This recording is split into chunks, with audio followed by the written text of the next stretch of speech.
just made up my mind. You know what? I'm gonna do this do this seriously. Learn how to draw and get there so I can make a great manga too one day. You are listening to the Artist King podcast. I am your host, DTM of DeltaTangoMike.com. The Artist King podcast features artists, entrepreneurs, and business coaches who share their knowledge, expertise, and resources to provide insight into the ways we can find our own personal success with our creative talents. Tani is a digital artist based out of Atlanta, Georgia, and a graduate from SCAD with a focus in manga. She's a writer and creator of Seeds of Doubt on webtoons. I had a chance to catch up with Tani recently, and we covered a bit of where her inspiration comes from and how to follow one's passion. Hello, Tani. How you doing today? I'm doing good. How about you? Not too bad. Not too bad. Enjoying myself. I enjoy my job in art and talking to artists. So I'm having a good time. For those out there who are listening to this, let's tell them who you are, what's your name, and what do you do? Hi, I'm Tani Andrews. I'm a manga artist based in Atlanta. Oh, nice. Manga artist based in Atlanta. And tell us about this manga that you're, the manga creations that you worked on. And are you currently working on one now? Yeah. It's called Seeds of Doubt. It's a manga about two boys through mental health issues, and sorry, It's all right. and they fight monsters based on different types of anxieties, depression, and things like that, and they learn to overcome it and become closer as friends. So Okay. that's yeah. Is that inspired by something that you've gone through in your life, or tell us Partially. about it? Mm-hmm. I won't go into details, but I experienced some trauma in undergrad, Okay. and what I learned from that, I kind of created this idea in a grad school at SCAD, Mm. where this boy was trying to overcome his fears, and then I took that concept and made it into what Seeds is today. Okay.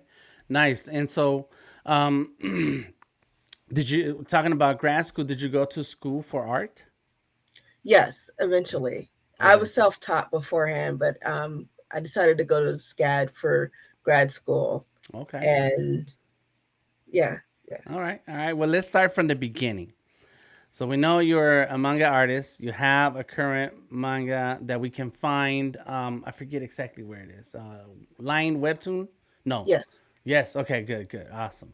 And I'll make sure to include lots of links so people who want to check it out and follow you, they can.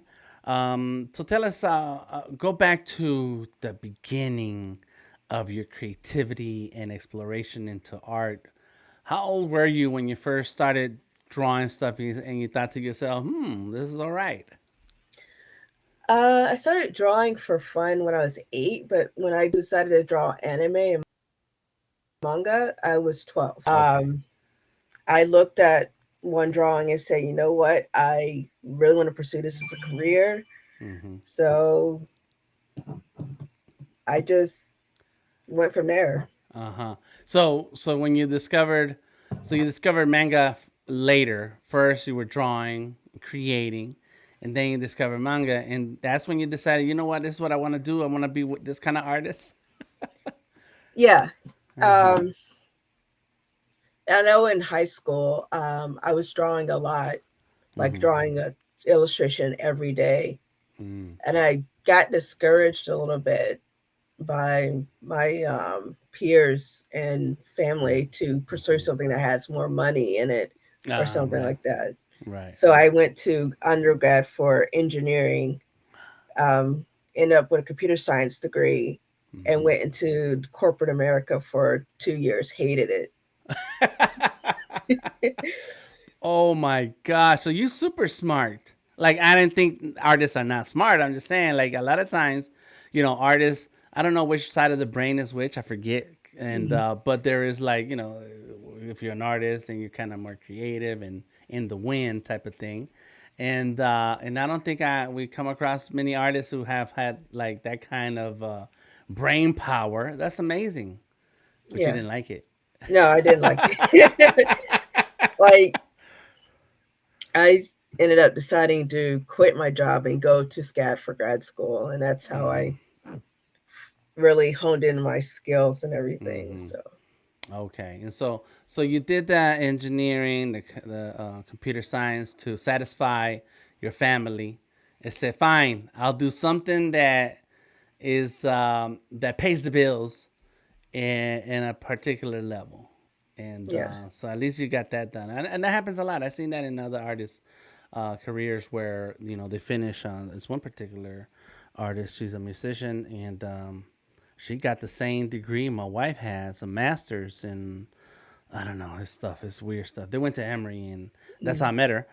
And that's because her family was pushing her, and sometimes in order to satisfy the noise and say, okay, fine, fine, here it is. I did it, and me, I never went to college, but I did graduate out of high school, and once I got my diploma in my hand, I handed it to my mother and I said, "Here you go. This is yours. I'm gonna do what I want to do now." Yeah, I did my part. So tell us about your experience with art as you learn about manga. You understand what manga is. What is manga? Where does it come from? And how did you find it so attractive that this is what you do? Okay. So manga is basically Japanese comics. Okay. So that Japanese style that's been really popular lately. Mm-hmm. I was at a Blockbuster when I was 8 years old. I was just browsing random movies in each aisle, and then I stumbled upon a Sailor Moon tape. Mm. And I was like, whoa, I've never seen anything like this before. It's different. I like the art. And then I played the VHS, and I was like, oh my gosh, this is really different. I like it. I want to do Mm-hmm. stuff like this. So that's kind of what spiraled that. And then when I was 12, I just made up my mind. You know what? I'm gonna do this at first. Do this seriously. Learn how to draw and Mm-hmm. get there so I can make a great manga too one day. Right. And so did you find manga as the right vehicle for stories you want to tell, and you already had story ideas, or did you find mangas like, oh, I can come up with some stuff like this? Something like that. Um, at first, I wanted to make anime, Mm-hmm. but I realized I it was a lot of animation and stuff I could not do. I just could. Uh-huh. I'm terrible at animation. But when I found out manga, I was like, oh, it's the same story, and I can Mm-hmm. draw it, and I can do it in comic form, and it was so much easier. And I was like, I can do this, and it was Mm-hmm. really fun. Um, I at first didn't have stories, and then I started coming up with different ideas once I started reading different types of manga, and I'm like, oh, I can do this. This is Mm-hmm. fun. So Mm-hmm. that's basically in the rest of its history, as you could say. Uh-huh. Right. And I think I feel the same way about animation. Like I love animation. I love seeing like it's amazing artists out there. Ninja Scrolls Mm, is one of my favorites, right? And it's like it's so fluid. It looks like it's real people moving. You see the weapons moving around and things. Akira, explosions and mm. monsters and stuff, and and then like I want to do something like that, and then you realize like, oh, wait a minute, I gotta draw, draw, draw, draw, draw, draw, and then 2 weeks later, I only have 2 seconds of material. Yeah, man. Ooh, but comics, like, I can move from one frame to the other, and then another and another, and they're like, all right, we got Yeah. a story going on here. Nice, nice, nice. So when you decided to go to SCAD, did you decide on SCAD or did you decide I need to find an art school, and SCAD was I the answer? I was looking for programs that had sequential art or Mm, comics, and SCAD was one of the ones, and it was local. So like, okay, I can try going to SCAD and Mm-hmm. getting my degree and Mm-hmm. learning how to hone in those skills I needed. Mm-hmm. So And so that's where what is it? Sequential art, right? This is that like it's a just a degree? fancy term for comics. Right. But is like at the is that a particular degree, or is there like a particular name for sequential art, a degree name for it? It's sequential art. It's just an Sequential art. MFA. Oh, okay. Oh, okay. Okay. Okay. Yeah. The only thing I know about schools is that they exist, and I stopped by to look at them. But yeah, yeah. That's cool to to find the knowledge you need to what you're trying to do after that. And so, when did you graduate, or did you decide to just start your web comic? I graduated in 2019. Mm-hmm. Well, technically 2018. My thesis 2019, and Mm-hmm. then after that, I started pursuing um, seeds as a full manga, hopefully to get picked up by publishers. Looking at the Twitter for your manga, it says "Seeds of Doubt," original manga. Uh, Tell us about the schedule you keep for producing the manga. Do you have certain amount of days for writing, certain amount of days for drawing, and how often do you publish, and how much do you publish on a regular basis? So for for the first book, I paced myself doing 2 pages a day. Mm-hmm. Um, I would do all the script writing, the thumbnails in 2 weeks, and then from there on, just pump out pages every day Mm-hmm. and taking Oh, weekends off. So that's my okay. schedule. So like a regular work schedule then, right? Yeah. This is your job. This is it. This is how you put in your time. Nice. And so when you publish, how often do you publish, and how much are you publishing? I publish monthly. Okay. Um, on webtoons, I'll set it out to be for every week, but I'm publishing for about a month's worth of comics every month. Mm. So that So you have something in the can already, just to okay, it's on the publishing schedule, but it's already done. yes. Uh huh. Nice. And that's good. That's good. That's how I am with the podcast. Like I record a lot of podcast sessions, and I have plenty of months ahead of time. Yeah. And do you have like a big story arc idea that is gonna end in 10 years, in 3 years, or do you just roll with it and see what happens?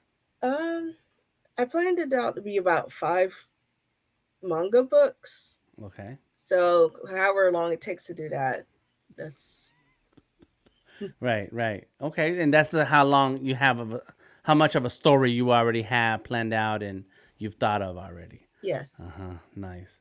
And so when you say you're looking for a publisher, like what is it that you're doing to find a publisher for your manga, and what do you want?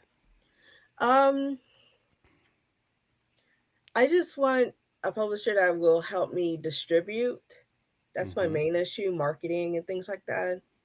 Mm-hmm. Um, I've published, I mean, not published. I looked at other publishers, but I've been rejected multiple times, so I'm still looking. Mm-hmm. So Mm-hmm. hopefully I'll find a home for it eventually. Yeah. Well, as you got to get past all the no's to get Yeah. that yes. Yeah, yeah, yeah. And there's many famous comic book artists who like to share their rejection letters of 20 years ago. So everybody gets those. Yeah. Yeah, yeah, that's part of the artist experience. And so so you're looking somebody to a publisher to distribute, and do you have like a publisher in mind, or are you open to whoever's um, opening submissions?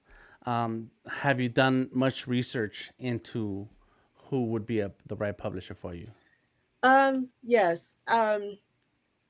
I've looked at mainly manga publishers Mm-hmm. um, that are open to receiving submissions. So I've been looking in that aspect. I've seen like Image Comics. Mm-hmm. They have submissions. Dark Horse I was looking into, so things Mm-hmm. like that. So Mm-hmm. Nice, yeah. Yep. It's knowing your market and knowing who to talk to is super important. Do you follow a select number of manga artists to see who they're talking to, who's their agent, and who their publisher might be? um, I have not actually. I have followed other manga artists and from Mm-hmm. Japan, from Korea, and I just network with them on Twitter. Mm-hmm. Mm-hmm. But I haven't really thought about asking them about what publisher they're with and things like that. Mm-hmm. So I probably should Mm-hmm. do that. And Yeah. Well, my suggestion to all artists is always to identify other artists that are like you, and but look for those artists that are a little bit ahead of you in the path, right? So they're yeah, further along. They published a book or two, and pay attention when they mention their agent. Pay attention when they mention their publisher. Because that's the opportunity to follow those links. And it's like, okay, so they have an agent.